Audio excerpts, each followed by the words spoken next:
ఈ ఏడాది కొన్ని అవాంతరాల వల్ల సింగరేణి వార్షిక బొగ్గు ఉత్పత్తి లక్ష్యం చేరికలో కాస్త జాప్యం జరిగింది. ఈ నెలాఖరు వరకు టార్గెట్ రీచ్ కావాలంటే మరో 82 లక్షల టన్నుల బొగ్గు ఉత్పత్తి చేయాలి. మిగిలిన 26 రోజుల్లో రోజుకు సుమారుగా 3 లక్షల టన్నుల టార్గెట్తో కార్మికులు ఉత్పత్తి చేస్తే తప్ప ఇది సాధ్యం కాదు. గతంలో సింగరేణి ఇలాంటి టార్గెట్లను అవలీలగా సాధించిన చరిత్ర ఉంది. ఇప్పుడు కూడా అదే స్ఫూర్తి లక్ష్యం వైపు కార్మికులు పనిచేస్తున్నారు.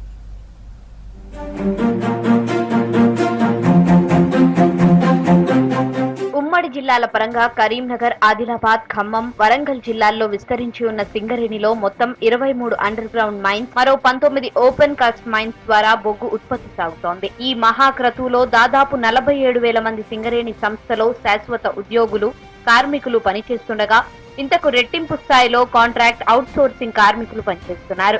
వీరంతా కలిసి ప్రస్తుతం అండర్ గ్రౌండ్ గనుల నుంచి రోజు సగటున 2.5 లక్షల టన్నుల బొగ్గును బయటకు తీస్తున్నారు.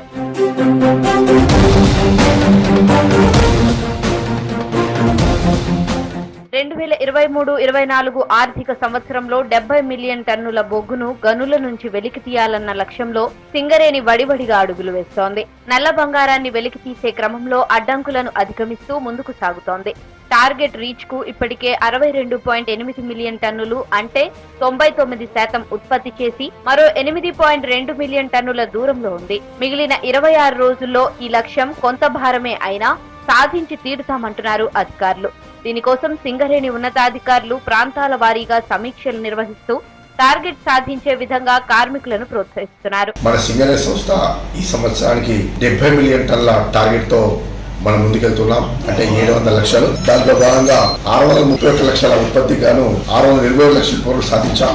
సుమారు 99% ఉత్పత్తిని సాధించగలిగింది. మార్చి 31 వరకు సింగరేణి సంస్థ నిర్దేశించే లక్ష్యం 70 మిలియన్ టన్నులు అంటే సుమారు 700 లక్షల ఉత్పత్తిని సాధించడంలో ప్రతి ఒక్క ఉద్యోగి తమ వంతు భాగస్వామ్యాన్ని నిర్వర్తించాలని ఆకాంక్షిస్తూ సిఎండి ఐఆర్ఎస్ గారి తరఫున అందరికీ ఎంప్లాయీస్ అందరికీ మనస్ఫూర్తిగా విజ్ఞప్తి చేస్తున్నారు.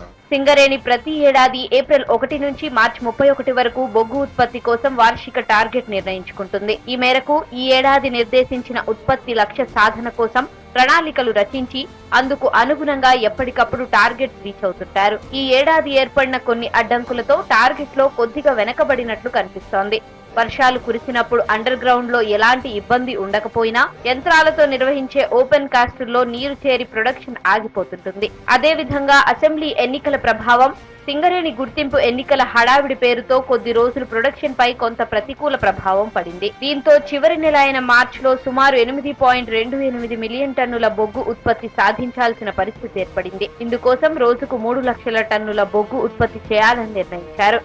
టార్గెట్ పెరిగినప్పుడు సాధారణంగా కార్మికులపై కొంత ఒత్తిడి కూడా ఉంటుంది. వేగంగా ఉత్పత్తి సాధించాలన్న హడావిడిలో కొన్నిసార్లు ప్రమాదాలు జరిగే అవకాశం ఉంటుంది. గతంలో ఎదురైన అనుభవాల నేపథ్యంలో మేనేజ్మెంట్ ఈ విషయంలో తగు జాగ్రత్తలు తీసుకోవాలని కార్మిక సంఘాల నేతలు కోరుతున్నారు. ఇవాళ టార్గెట్ రీచ్ అవ్వడానికి అనేక అవసరాలు పడతా ఉన్నది. కానీ సేఫ్టీ ట్రైపార్టెడ్ సమావేశంలో తీసుకున్న నియమ నిబంధనలు పాటించకుండా నిమ్మకు నీరెత్తినట్టు నిర్లక్ష్యంగా వివరిస్తున్న సింగరేణి యాజమాన్యంపై చర్యలు తీసుకోవాలి. తరచూ సంఘటనలు జరుగుతూ ఉన్నాయి. ఇవాళ సింగరేణి కార్మికుడు కూడా ప్రతి కార్మికుడు కూడా ప్రొడక్షన్ రావాలి, ఇచ్చిన టార్గెట్ను నింపుకోవాలనే ఆలోచన విధానంతో ఉన్నారు. కానీ రక్షణ చర్యలను విస్మరిస్తున్న అధికారులపైన చర్యలు తీసుకోవాలని చెప్పేసి కార్మిక సంఘాలుగా సింగరేణి గవర్నమెంట్ కార్మిక సంఘం BMS అనేది వీరోచితమైన పోరాటం చేస్తూ ఉన్నది. ఇటువంటి తరుణంలో ఖచ్చితంగా రక్షణ చర్యలు పాటించుకుంటూ ఉత్పాదకతను సాధించాలి. కార్మికుల సంక్షేమానికి సంబంధించింది చూసుకోవాల్సిన బాధ్యత ప్రతి ఆఫీసర్ పైన ఉన్నది. పెద్దపల్లి జిల్లాలోని రామగుండంలోని కొన్ని డివిజన్లు, జయశంకర్ భూపాలపల్లి జిల్లాలోని భూపాలపల్లి, ఖమ్మం జిల్లాలోని కొత్తగూడెం, ఇల్లందు, మనగూరు, మంచిర్యాల జిల్లాలోని శ్రీరాంపూర్, మందమర్రి, బెల్లంపల్లి ఏరియాల్లో ఎక్కువగా సింగరేణి బొగ్గు గనులున్నాయి. వీటిలోని కొత్తగూడెం, ఇల్లందు, మనుగూరు, బెల్లంపల్లి, రామగుండం 3 డివిజన్లు మాత్రం ఫిబ్రవరి వరకు నిర్ణయించిన 100% బొగ్గు ఉత్పత్తి పూర్తి చేశాయి. ఈ డివిజన్ లో ఎప్పట్లాగే ఆడుతూ పాడుతూ పనిచేసినా మిగతా టార్గెట్ పూర్తి చేయొచ్చు. కానీ మందమర్రి, శ్రీరాంపూర్, భూపాలపల్లి, అడ్రియాల ప్రాజెక్టులు వార్షిక లక్ష్యానికి కొంత వెనకబడి ఉన్నాయి. ఇక్కడి కార్మికులు ఈ మిగిలిన కొద్ది రోజులు ఎక్కువగా కష్టపడాల్సి ఉంటుంది. గతంలో సమ్మెలు జరిగినప్పుడు ఇతర అవాంతరాలు సమయంలోనూ సింగరేణి టార్గెట్ చేరుకునేందుకు సరికొత్త ప్రణాళికలతో ముందుకెళ్లి సక్సెస్ అయింది. ఈసారి కూడా మిగిలిన టార్గెట్ ఫుల్ఫిల్ కోసం కార్మికులు, అధికారులు శ్రమిస్తున్నారు.